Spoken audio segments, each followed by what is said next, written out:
Hi ಎಲ್ರಿಗೂ ನಮಸ್ಕಾರ. Welcome to my new video.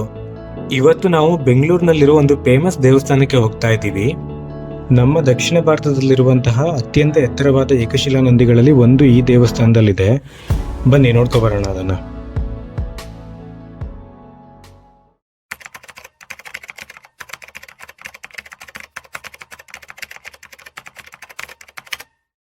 ಇವತ್ತು ನಾವು ಬಸವನಗುಡಿಯಲ್ಲಿರೋ ದೊಡ್ಡ ಬಸವಣ್ಣನ ದೇವಸ್ಥಾನಕ್ಕೆ ಹೋಗ್ತಾ ಇದ್ದೀವಿ. ಇಲ್ಲಿ ಒಂದು ದೊಡ್ಡದಾದ ನಂದಿ ಪ್ರತಿಮೆ ಇರೋದ್ರಿಂದ ಇದನ್ನ ಬಿಗ್ ಬುಲ್ ಟೆಂಪಲ್ ಅಂತ ಕೂಡ ಕರೀತಾರೆ. ಇದು ಮೆಜೆಸ್ಟಿಕ್ ಇಂದ ಜಸ್ಟ್ 4 ಕಿಲೋಮೀಟರ್ ಆಗುತ್ತೆ. ನಾವು ಮೆಟ್ರೋದಲ್ಲಿ ನ್ಯಾಷನಲ್ ಕಾಲೇಜ್ ಮೆಟ್ರೋ ಸ್ಟೇಷನ್ ವರೆಗೂ ಹೋಗಿ ಅಲ್ಲಿಂದ ನಾವು ಆಟೋದಲ್ಲಿ ಈ ದೇವಸ್ಥಾನಕ್ಕೆ ಹೋಗ್ಬೋದು. ನ್ಯಾಷನಲ್ ಕಾಲೇಜ್ ಮೆಟ್ರೋ ಸ್ಟೇಷನ್ ಇಂದ ಜಸ್ಟ್ 1.5 ಕಿಲೋಮೀಟರ್ ಆಗುತ್ತೆ. ಮತ್ತೆ ಇಲ್ಲಿ ಆಟೋ ಕೂಡ ಈಸಿಯಾಗಿ ಸಿಗುತ್ತೆ ನಮಗೆ.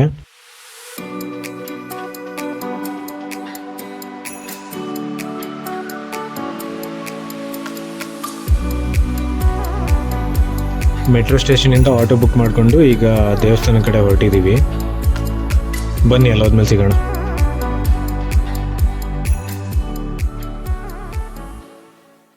ಇಲ್ಲಿಗೆ ಬಂದ ಕೂಡಲೇ ನಮಗೆ ಫಸ್ಟ್ ಕಾಣಿಸಿದ್ದು ದೊಡ್ಡ ಗಣಪತಿ ದೇವಸ್ಥಾನ.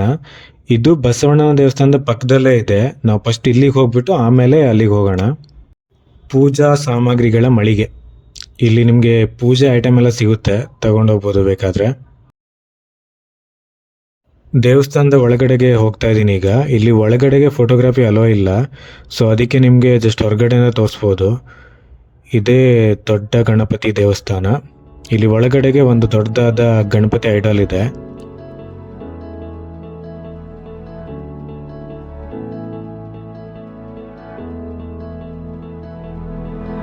ನೀವು ಒಂದು ವೇಳೆ ಬ್ಯಾಂಗ್ಳೂರಲ್ಲಿದ್ದರೆ ಒನ್ ಟೈಮು ಬಂದ್ಬಿಟ್ಟು ನೋಡಿ, ತುಂಬ ಚೆನ್ನಾಗಿದೆ ದೇವಸ್ಥಾನ.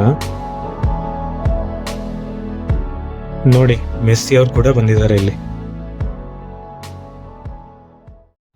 ದೊಡ್ಡ ಗಣಪತಿ ದೇವಸ್ಥಾನದ ಪಕ್ಕದಲ್ಲಿರೋದೇ ದೊಡ್ಡ ಬಸವಣ್ಣನ ದೇವಸ್ಥಾನ.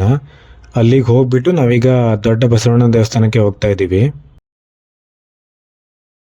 ಇಲ್ಲಿ ದೇವಸ್ಥಾನಕ್ಕೆ ಹೋಗೋದಕ್ಕೆ ಸ್ಟೆಪ್ಸ್ ಅನ್ನ ಮಾಡಿದ್ದಾರೆ. ಈ ಸ್ಟೆಪ್ಸ್ ಹತ್ಕೊಂಡು ನಾವು ಮೇಲ್ಗಡೆ ದೇವಸ್ಥಾನಕ್ಕೆ ಹೋಗ್ಬೇಕು. ಈ ಸ್ಟೆಪ್ಸ್ನ ಪಕ್ಕದಲ್ಲಿ ಒಂದು ಚಿಕ್ಕ ಪಾರ್ಕ್ ತರ ಇದೆ. ಇಲ್ಲಿ ಪ್ರತಿ ವರ್ಷ ಕಡಲೆಕಾಯಿ ಪರೀಕ್ಷೆ ನಡೆಯುತ್ತೆ. ಅದು ಬ್ಯಾಂಗ್ಳೂರಲ್ಲೇ ತುಂಬಾ ಫೇಮಸ್ಸು. ಈ ಪಾರ್ಕ್ ಅಲ್ಲಿ ಕಡಲೆಕಾಯಿ ಪರೀಕ್ಷೆಯನ್ನು ಪ್ರತಿಬಿಂಬಿಸುವಂತಹ ಚಿತ್ರಣವನ್ನು ನೋಡ್ಬೋದು ನಾವು.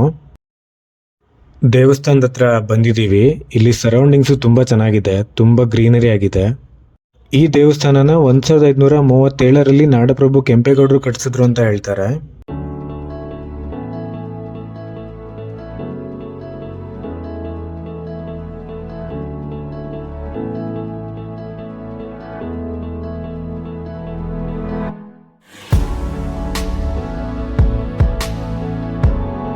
ದೇವಸ್ಥಾನದ ಒಳಗಡೆಗೆ ಎಂಟ್ರಿ ಆಗ್ತಿದ್ದಂಗೆ ನೀವು ನೋಡ್ಬೋದು, ಇದೇ ಈ ದೇವಸ್ಥಾನದಲ್ಲಿರುವಂತಹ ನಂದಿ ವಿಗ್ರಹ.